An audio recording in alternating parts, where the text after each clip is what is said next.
Hi guys, this is Gabe from CGRundertow. When Super Mario Bros. 2 was originally released in 1988, the game had mixed results from its fanbase. Now, I'm not going to get into all of the doki doki details. If you want that, you can watch Derek's review on that game. But that wasn't the last time we'd see this incarnation of the portly plumber. In fact, the very first Game Boy Advance Mario game was, in essence, a tribute to Super Mario's 2. This is Super Mario Advance for the Game Boy Advance. Here I go!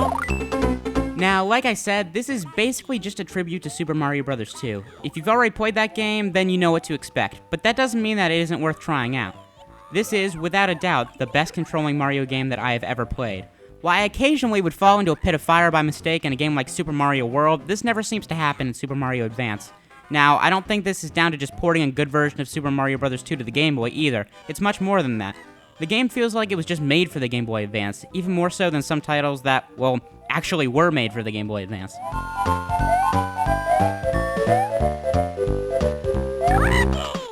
One area where this game really shines over its original incarnation is its visuals. While Super Mario Bros. 2 has been lampooned for featuring darker, drabber colors than the other games, this version went for an extremely bright palette that really captures your attention.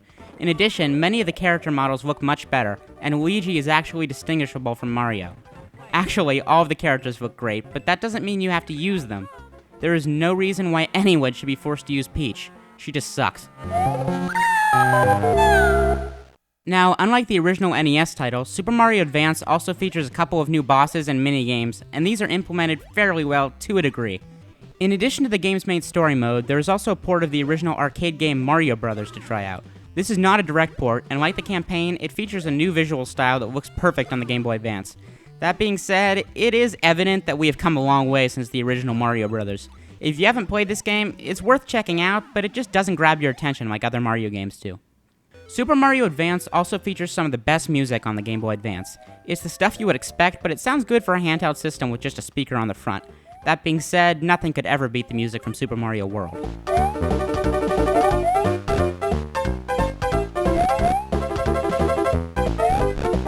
This game is not a must-own for Mario fans, but it is definitely the copy of Super Mario Bros. 2 you're going to want to get if you haven't already. While I can't call this game an amazing game, it is the best version of one of the most controversial and argued over Mario games of all time. Yeah!